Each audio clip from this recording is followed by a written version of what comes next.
आप सभी को जय मसीह की। इस वीडियो में मैं आपको बताऊंगा मत्ती 4 का 1 से 25 तक। मैं पहले आपको यह वचन पढ़ के सुनाऊंगा, उसके बाद ठीक से समझाऊंगा। पूरा वीडियो को जरूर देखें। इस चैनल में आपको नया नियम, पुराना नियम और प्रार्थना मिल जाएगा।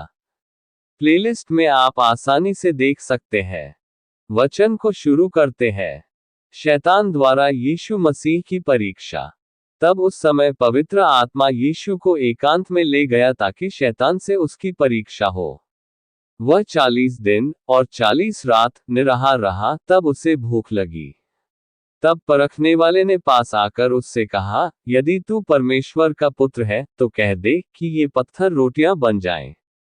यीशु ने उत्तर दिया, लिखा है, मनुष्य केवल रोटी ही से नहीं परंतु हर एक वचन से जो परमेश्वर के मुख से निकलता है जीवित रहेगा। तब शैतान उसे पवित्र नगर में ले गया और मंदिर के कंगूरे पर खड़ा किया और उससे कहा, यदि तू परमेश्वर का पुत्र है तो अपने आप को नीचे गिरा दे, क्योंकि लिखा है, वह तेरे विषय में अपने स्वर्गदूतों को आज्ञा देगा और वे तुझे हाथों हाथ उठा लेंगे, कहीं ऐसा ना हो कि तेरे पांवों में पत्थर से ठेस लगे। यीशु ने उससे कहा, ये भी लिखा है, तू प्रभु अपने परमेश्वर की परीक्षा न कर। फिर शैतान उसे एक बहुत ऊंचे पहाड़ पर ले गया और सारे जगत के राज्य और उसका वैभव दिखाकर उससे कहा, यदि तू गिरकर मुझे प्रणाम करे तो मैं ये सब कुछ तुझे दे दूंगा।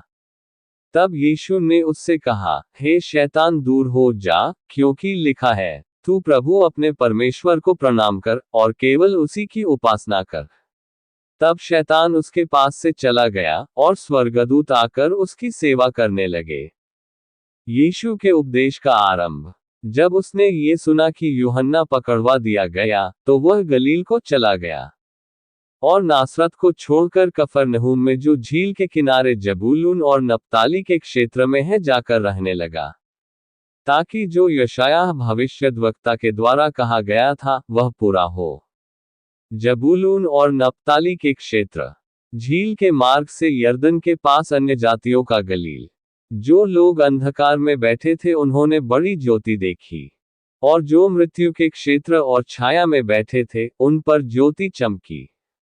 उस समय से यीशु ने प्रचार करना और यह कहना आरंभ किया, मन फिराओ क्योंकि स्वर्ग का राज्य निकट आया है। प्रथम चेलों का बुलाया जाना। उसने गलील की झील के किनारे फिरते हुए दो भाइयों अर्थात शमौन को जो पतरस कहलाता है और उसके भाई अंद्रियास को झील में जाल डालते देखा, क्योंकि वे मछुए थे, और उनसे कहा, मेरे पीछे चले आओ तो मैं तुमको मनुष्यों के पकड़ने वाले बनाऊंगा।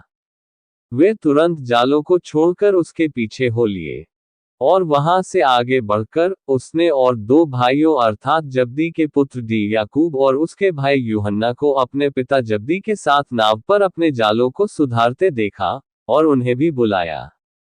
वे तुरंत नाव और अपने पिता को छोड़कर उसके पीछे हो लिए। गलील में रोगियों को चंगा करना। और यीशु सारे गलील में फिरता हुआ उनके आराधनालयों में उपदेश करता और राज्य का सुसमाचार प्रचार करता और लोगों की हर प्रकार की बीमारी और दुर्बलता को दूर करता रहा। और सारे सीरिया देश में उसका यश फैल गया, और लोग सब बीमारों को, जो विभिन्न प्रकार की बीमारियों और दुखों में जकड़े हुए थे और जिनमें दुष्टात्माएं थी, और मिर्गी वालों और लकवे के रोगियों को उसके पास लाए और उसने उन्हें चंगा किया। और गलील, दिकापुलिस, यरूशलेम, यहूदिया और यरदन के पार से भीड़ की भीड़ उसके पीछे हो ली। अब मैं आपको समझाता हूँ। यीशु की परीक्षा।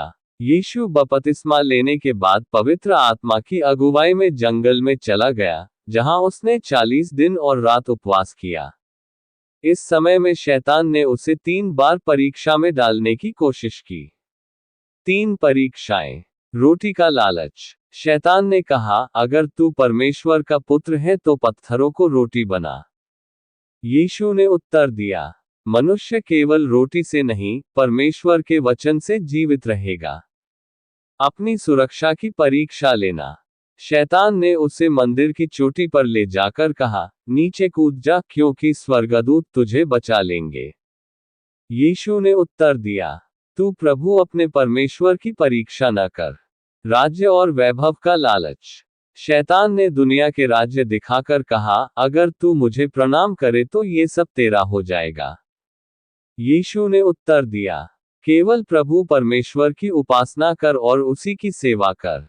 यीशु ने हर परीक्षा का उत्तर शास्त्र बाइबल से दिया। इससे हमें सिखाया जाता है कि परीक्षा के समय में हमें परमेश्वर के वचनों पर भरोसा रखना चाहिए, लालच या दिखावे में नहीं आना चाहिए। यीशु का प्रचार आरंभ। जब यूहन्ना बपतिस्मा देने वाला बंदी गृह में डाला गया, तो यीशु ने अपना सार्वजनिक प्रचार कार्य आरंभ किया। वह गलील के कफरनहूम में रहने लगा और यशायाह भविष्यवाणी पूरी हुई, अंधकार में बैठे लोगों ने ज्योति प्रकाश देखी। मुख्य संदेश। मन फिराओ, पछताओ, क्योंकि स्वर्ग का राज्य निकट आ गया है। मन फिराना का अर्थ है पाप से मुड़कर परमेश्वर की ओर लौटना। चेलों को बुलाना। यीशु ने गलील की झील पर दो भाइयों को बुलाया, शमौन पतरस और अंद्रियास, बाद में याकूब और यूहन्ना जब्दी के पुत्र। उन्हें कहा, मेरे पीछे चले आओ, मैं तुम्हें मनुष्यों के पकड़ने वाले बनाऊंगा। शिक्षा। यीशु ने साधारण मछुआरों को चुना ताकि वे आत्माओं को जीतने वाले प्रचारक बन सकें। वे तुरंत सब कुछ छोड़कर उसके पीछे हो लिए। ये समर्पण और बुलाहट का आदर्श है। रोगियों को चंगा करना।